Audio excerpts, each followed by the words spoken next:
This is Gabby V, and welcome to the Clever Hybrids podcast. Every season, we interview 12 bilingual professionals from around the world to hear their tips to help you thrive in this multidimensional world. Let's jump right into the episode.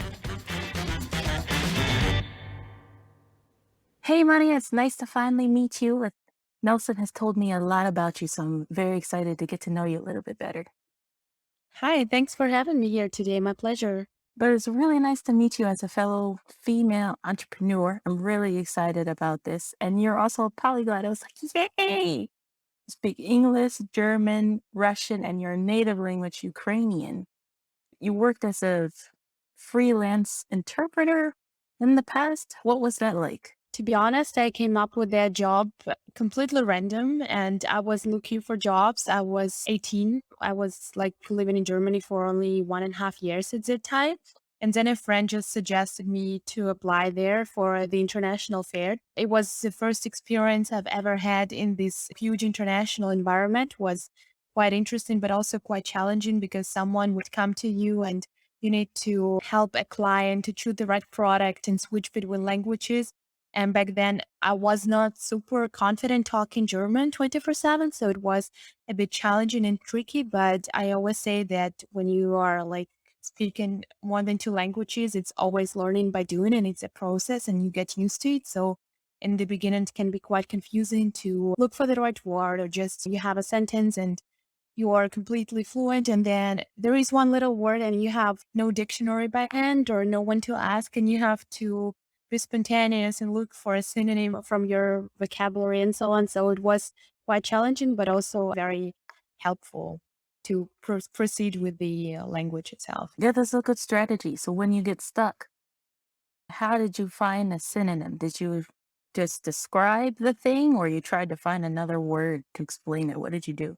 Yeah, so what I did was exactly the first thing. I would just describe what I needed because sometimes you need really very specific vocabulary you wouldn't have on your radar normally unless you are working in that industry, for example. And in the beginning, people would tell me, "Oh, it's so sweet that you explained that little word, little three sentences." But at the end of the day, if everyone understands you, it's what it's about. In the beginning, I was feeling a little bit intimidated that I cannot come up with the right definition or right term. But at the end of the day, you feel that, okay, look, I'm here, I'm doing my best, and it still works out. I did it for roughly 4 years, so throughout my bachelor's. And I worked in Frankfurt, Vienna, Berlin, also Munich. The industry is always different. So sometimes you work for something around decorations and manufacturing and textile industry, and sometimes you work around cars and automotive industry and aftermarket. I'm a political scientist, so I'm not very familiar with the technological parts. It's why it was for me always very refreshing to dive into completely new industry and to get a grasp of what it's like and how does the industry work. But how did you prepare beforehand? Did you know what industries were going to be there? What did you do to prepare? So normally you're always assigned to a client and your client also sends you a kind of a one pager with the company overview in advance so that you can always Google their site and understand what kind of service they're providing. You're just a middleman between the company and the client doesn't speak the language. Then you just translate on the go and you don't have to know all the details. But exactly as I've said earlier, it's learning by doing. You get a feeling for that. And by the end of the fair, after 5 days, you feel like not an industry expert, but you definitely don't feel so unfamiliar as in the beginning. That's very cool. It's a nice process. So to be an interpreter, do you have to be certified or they just check your language level? What's the process? So I worked with an external agency. And this agency, they do castings. You have three different steps of recruiting process before you get the job. Actually, you will be matched and you get the first round of talks with the client where you just have basically your language skills and your experience. And sometimes they ask you to do some simultaneous translation. That's it. One short comment that just came to my mind. This job is normally very female dominated. And I remember that some male friends of mine, they would tell me I was applying for this job, but I got zero chances because everyone wants to have a girl standing in the front of that little station because as sexist as it sounds, but it's still the preferred way of presenting your firm. And if you go look around, it's primarily women standing there, and you also have to wear business attire where you have a dress and a skirt and high heels. And sometimes in this job, I would say 80% of the clients, as sad as it sounds, but they don't look at the skills, at the comparison of the skills, but they just choose the girl. Sometimes they just want you there to be eye candy. Is that what you're saying? Kind of, yes. Oh man, okay. That's very old fashioned. Hopefully they change that soon. Even I can't walk in high heels at all, so that would not work for me. I work in high heels as well. In the beginning, when I was still like 19, I would need a job. And I said, okay, I can do that. And then you come home and your feet are completely destroyed after 5 days of standing 40, 50 hours. And now I just say, hey, I'm there for my skills and for what I can offer and not for my high heels. And so if it doesn't go hand in hand with your culture, fine. I'm not doing the job. Now, why did you make the transition from being an interpreter to now having your own business? What was the reason behind that?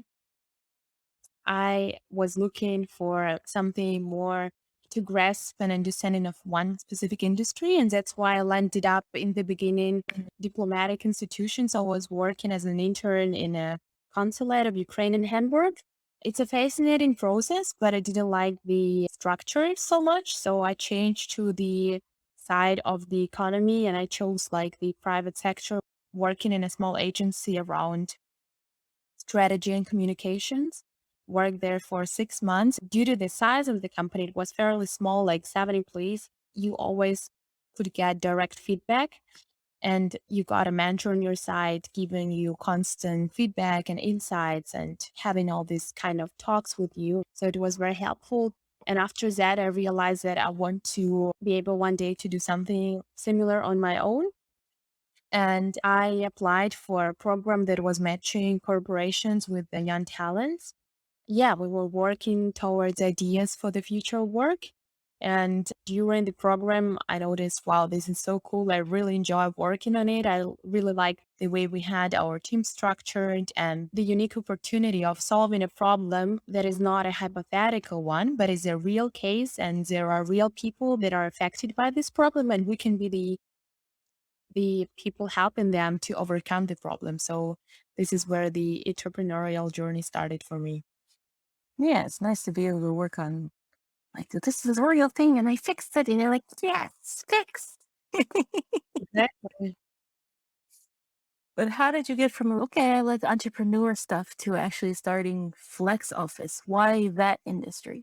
Kind of by chance also, because originally I applied with an idea that had nothing to do with the real estate industry. I was working towards a software platform that would match talents within one corporation from different levels to make sure that the top management gets a chance to hear what the junior associates also have to say, because they are shaping the culture, the company culture that influences a lot of employees, but these employees are not being heard. So I wanted to change that. But throughout the process, we found out that our partners were more interested in solutions that were about hybrid working models. And this is where FlexOffice was born at that time. And we started working towards, again, a software platform. And with the passing of time, we just noticed we have to make some alterations. We switched from a completely software type of a solution to a solution that also offers consulting services for companies that are looking for someone to help them with their remote work and hybrid work strategies. Yeah, that's very good. I've been seeing a lot of companies, they're like app, software, AI, but then they forget the human component. So that's very good that you guys kept that in there. Exactly. I'm also, as a sociologist, first of all, a big fan of always remembering that a human is a social being and that we need other humans around us, that we are working together. And you go to work and you're excited to see your fellow colleagues because you can have a little coffee chat. And when you have a project and you work together, you learn so much with other people. Yeah, the one thing I really like about Flex Office, which we're seeing a lot of companies decentralize the office, and then there are other companies too. They're like, yeah, we have a co-working space, but it's usually right in the middle of the city. So Flex Office is about sustainable workspaces in suburban areas. Why did you guys choose that particular sector, suburban areas? The pinpoints we have identified while talking to employees was that there were no alternative spaces to work in close to their home. So we are used to having co-working spaces in the cities, as you fairly stated, Gabrielle, but we don't have co-working spaces where people actually live.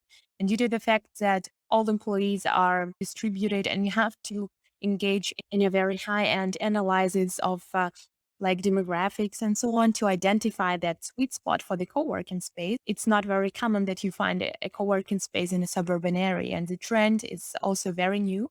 It's been there for 5 years or so, but still it's very evolving. So we need to create supply as well because just the demand is not enough. We need to match the market and create supply in the areas where there is an actual demand for co-working spaces. Mhm. And now that we're getting more people that have the vaccine, of course, coffee shops will be opening again. So, what's the difference between a co working space and your local coffee shop?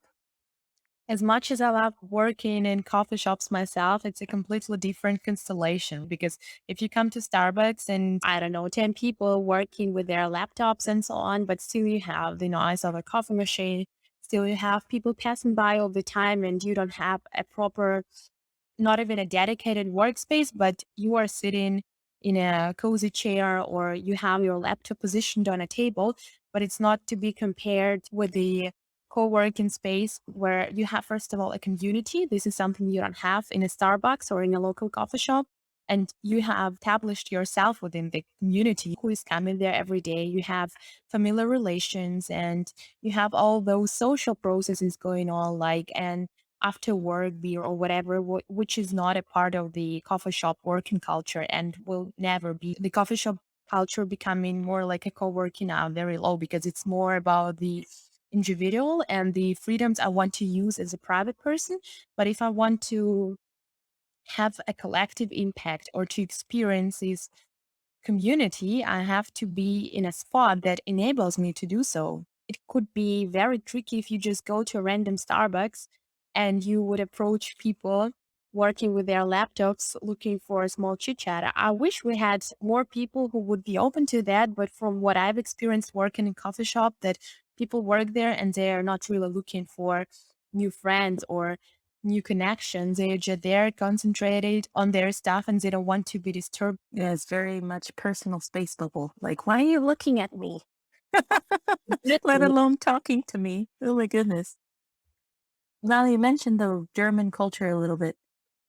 I've had friends who have told me that trying to get even 1 day a week working remotely is very difficult. Has that culture changed during the pandemic or is it still the same? Yeah, it's a very good question. So, from what we have observed during the pandemic, is that this corporate culture or the corporate mindset of wanting your employees to be physically there in the office, to be able to control what they're doing and how long they're staring at their screen or whatever, no matter are they being productive or not. I just want my employees to be in the office. This is a very old pattern we have and we observe this working culture that has been established for 50 years. So it's hard to change it overnight. And Corona helped to speed up the process to make the work more flexible. And in fact, studies have shown that during the pandemic, there has been a rise in productivity, even though people were not there in the office. So people would say that we have now the phenomenon that if you are working from home, you're prone to have less distractions as well. Now, the top management also know that remote work works, but still it's is a challenge to find how we can fit the remote and the hybrid together. How we can make a model that will bring the best out of two worlds together and how we can make this model not only fit for the short term, but for the long run. And what I have witnessed also myself is that it's all about the mindset of the company. If the mindset is, oh my God, I see remote work as a constraint or it's dangerous for my company to lose control over my employees, then it's a different story than saying, hey, I want to go hand in hand with time. I want to be the top employer. I want to retain and attract the best talents. That's why I'm giving them the options they can choose from. And I don't care where my people work from. And if your target group are millennials and Generation Z, they have the work anytime, anywhere mentality, anyways. And you have to feed that into that demand of your workforce.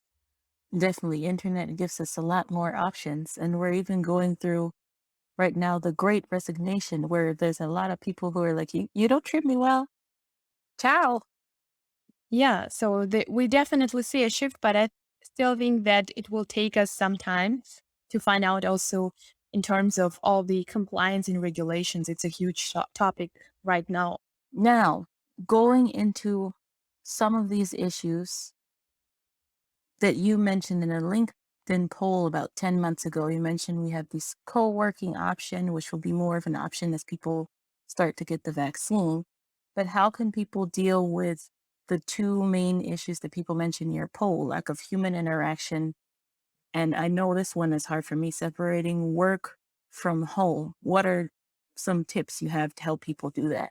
It sounds very ridiculous, but I think we underestimate the influence routine it has on us. And it was very hard for people who used to be traveling 24/7 to suddenly find themselves within their own four walls. So tip number one, create a routine that you stick to. Tip number two, create a structure that works for you, that enables your best productivity flow. And tip number three, I know this is the most difficult one, or at least for me, the most difficult one. Try to stick to your working time. So you say I start at 9 and I finish by, let's say, 7. Then you just close your laptop and okay, now this is the line that I put for me between work and home. The work is over, and now I can engage in activities that are of a private character and don't have anything to do with a work nature. These days, it's especially tricky because you're available on all channels. And even worse, I think on all devices. If you don't have a private phone for work or a work laptop, it's very hard to not look on your work email that pops up at 9 p.m. while you're watching Netflix. And I'm that kind of person that would stop my Netflix and jumping right into my work email because I don't want to have a pile of unread emails by the next morning. But I learned that I have to deactivate those if I really want my mental health to be in a good state because it's impossible to put yourself into that roller coaster of not knowing, hey, which social role am I in right now? Am I the employee or am I the Mariya, the private person, just enjoying my time off with my friends or with my family? Yeah, that's a good one. I even had to delete my Outlook from my phone because I just couldn't handle it. But yeah, your English is superb. So I want to know, how does a Ukrainian learn to speak English as well as you? When did you start? To give us the whole backstory. So thank you, first of all, very much for the compliment. I appreciate it a lot. It took a lot of efforts, to be honest. So I had English starting from the first grade, and it was a very intense amount of hours. And back in school, I wanted to go to the US to study. I applied also for the exchange program, and I was learning very hard to pass the test. And during the first year, I failed. I missed only 1 point during my exam. It was quite bitter, but next year I couldn't try anymore because I decided to concentrate on German. A long story short, I was in this school for foreign languages and also studying a lot by myself, like watching a lot of English movies, also American movies, and like language on all my devices was in English and still is. Trying to get in touch with the exchange students we had in our school so that you can also practice with the native speakers and so on. Yeah, every time I went somewhere, I was looking for, as stupid as it sounds, but I was looking for someone to practice with because it's a huge difference if you sit with your books and learn all your grammar by heart, but you never have had this hands on experience in real life. I would just come and talk so that I learned. And it worked at the end pretty well because I was learning exactly by doing and I was not afraid to make a mistake or something. Yeah, that's not stupid at all. Learning a language is just like learning to swim or riding a bike. You can read all the books you want to, but unless you get in there and almost drown or cut your knee up, you're not going to learn. Exactly, yes. This is how it works. Yeah. Now that's amazing. So now that you're working in Germany, I'm assuming you speak German most of the time. How do you keep your English fresh? Are you still doing the same things or you had to change up the strategy a little bit?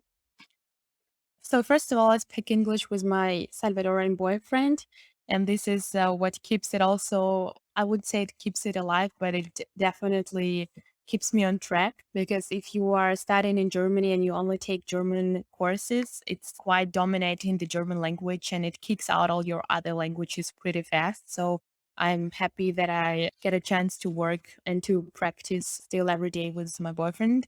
Actually, with a lot of friends who are Germans who still talk English a lot of times. As I'm also based in Frankfurt, it's a very international city and a lot of people speak in English. So it's never been a problem to find someone to talk to in English. But sometimes it can get very confusing, especially after a day full of business related meetings in German. And then you come from a university where everything is a very like on a meta level, very scientific and vocabularies that no one uses in a daily life, and you would just come and say some very weird stuff, and people would be like, "Why are you talking as if you were someone from a novel by Jane Austen?" So we have to balance on the. Yeah, that's true. Nobody really uses collegiate level language, any language in real life anymore. We don't talk like that as much. Yeah, sometimes I think it's quite cool to be able to use it, but on the other hand, it's the old English that not even the native speakers would understand. And as much as I like this whole challenging process where you have to sit and Google it up in Oxford Dictionary and so on, it's still something that is more for the literature and for writings, for your essays and so on, but not very common in the daily life. Yeah. Yeah, that's true. Yeah. Actually, English is the main language we use at home as well. So we talk about everything in English. Okay, cool. So that's the language that unites you two. I like that. Yeah, talking about the basics, I tried to learn Spanish a little bit better. I used to go to language courses, but then it somehow I lost the track of it because of coming back to Germany and working in a completely German environment. It was hard to keep up with the Spanish. And as Nelson is from El Salvador, I was always asking him, "Hey, can we start talking just in Spanish for about, at least 5 minutes a day, just to have this small chat, like how was your day and all that." Very down to earth stuff, nothing fancy, nothing complicated. But it also didn't work out because we're just too used talking in English and it would bring some constraints or it would slow up the process. So we have to come to resolutions fast. And in Spanish, it would not be possible for now. I have a suggestion for that, if I may. Yeah, sure. I know I have the same thing with my husband because we both speak English at home most of the time, but he speaks an East African language. So sometimes when he's not here, I will listen to the news in his language so I can hear some of the words. And then I might take some notes, maybe write a few sentences or, oh, I heard this word. I have no idea what that means. I need to look that up. So that helps me to keep improving my vocabulary. Yeah, totally. Also, podcasts are great asset for that. I used to listen to one on a regular basis for 1 year, and it was great. But then, as soon as you just switch your routine and your structure, and you don't make a commitment, it's gone very fast, right? The language, if you don't listen to it, not both the passive and the active understanding, I would say. Yeah, that's true. How long was your session? I would say a max of 30 minutes because this is my limit after a hard working day, the limit of concentration I'm still able to deliver. And I would listen to a podcast not about very sophisticated grammar or something else, but rather down to earth, people engaging in very simple conversations, a conversations that happens on a scale that I can relate to, like someone sitting outside of like ordering a coffee and having a little chat with their neighbor, for example, or listening to adventures of a student who is an exchange student and tries to learn Spanish in that environment. Something you can relate to from the vocabulary as well, right? Not diving into a completely new topic. The odds of me understanding that would be very low, and it's counterproductive. And you come out after this session quite depressed and devastated because you didn't get a thing, but it's not because you are stupid or so, but because you just chose a level that is not out of your league, but the levels that you haven't reached yet. Well, there's a really good Abraham Lincoln quote that helps me with this sometimes, where most people think for the whole session you got to be doing something, but our brain is very complicated. Sometimes we spend maybe a quarter of the session actively doing something and then the rest thinking about something. So Abraham Lincoln has this quote where he says, "Give me 6 hours to chop down a tree, and I will spend the first four sharpening the axe." I don't know. That helps me too, not to get frustrated, because I feel like after that 30 minutes that I'm spending the next 30 minutes thinking about it while doing something else, and I feel like I didn't have time to process it all. But does that happen to you? Yeah, totally. Also, and I think you have to take your time also, and it's okay to say, sorry, could you repeat, please, if you don't understand? Because in many cases, I recall while learning German, for example, I was just so intimidated by the fact that I don't understand it that I had to say, yes, yeah, sure. And then I would go out of an employment being completely lost, not having an agenda or a clear understanding of like what was the message the person wanted to communicate, right? People also have respect for people who learn something completely new and not random, but complicated also. So learning the language is also, from my standpoint, a sign that you are strong and you have courage to do something you've never done before, right? Now I know why Nelson's happy all the time. He has a good partner. What does a typical day look like for both of you? I know not no day is the same, but what's a typical day? It all depends also on the amount of meetings you have during the day. Sometimes your day is so full of meetings you have to accomplish that you don't have literally any time to actually work on stuff, on the works that has to be done so that you can move forward. We come to the office normal around 9:30. I have my morning routine. I reply to all my mails. I check that I have a to-do list on my Trello board. So it's very helpful to keep an overlook of what are your current milestones and what are your next objectives you want to achieve. And you have that one big goal, right? But you break it down to 10 little goals so that you're not so scared by the idea of this one big goal because, okay, this is a process and it's a step-by-step process. And today, the day where I get this little part done so that in 3 months, I can achieve my big milestone. I personally work a lot with these online tools helping me to strategically approach and to divide my work. And then we also in my team have some sort of a stand up call, we call it, where we just discuss the agenda for the day. And we make sure that no two people do the same task twice, for example, because of miscommunication and so on, which can happen quite often in teams, but it can vary from, for example, content production for LinkedIn or for your pitch decks for one pagers to having cold calls with firms you want to acquire as potential customers. Today, for example, was the day where we got a sudden visit by a politician from the federal government. And they were interested in knowing more about the ecosystem of startups in Frankfurt. And we were having a kind of an open discussion with her on that. Yeah, I talk a lot to different clients from public industries discussing their current pain points and discussing their strategies about new work. Being an entrepreneur, I enjoy the freedom I have to choose what do I do next, how do I approach things. So depending on the project, I can be talking to someone from the management board and someone from the junior level where I will find out what are the needs of the workforce, what do they envision for the future, and what are the features that are important for them so that we can incorporate that into our solution.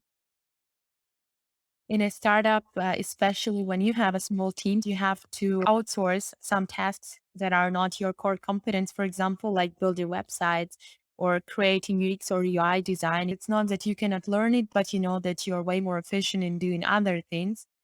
and you can outsource these things to someone else. In German, there is one saying, and it's from the German philosopher Immanuel Kant. The enlightenment, it's not the end state of being, but it's a process, right? So this is how I can describe the startup life and a routine in a startup. It's a continuous process as well. That's an excellent point. And to wrap up here, Maria, how can someone reach you? How can they become a client of FlexOffice? Please tell us how to contact you. You can just contact me via my LinkedIn page. And I have an email address. It's maria@theflexoffice.de, and I will be happy to get in touch with you. Okay, cool. And what's the name on your LinkedIn? It's Mariya Denysenko. Thank you so much, Maria. Now we know both halves of the power couple of Nelson and Maria. Thank you. Still want more? First, subscribe or follow the Clever Hybrids podcast wherever you're listening to this, and you can binge listen to our 30 plus episodes.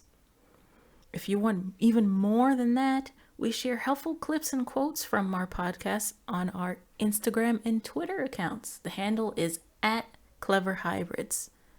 But Clever Hybrids isn't just a podcast. We're a language, service, and content creation business. If you want help to be bilingual or to create a podcast or content for your business, check out our website, cleverhybrids.com, and mention the code CHPodcast20 to get 20% off your order. And as always, welcome to the Clever Hybrids tribe. This is Gabby V signing off. See you next time.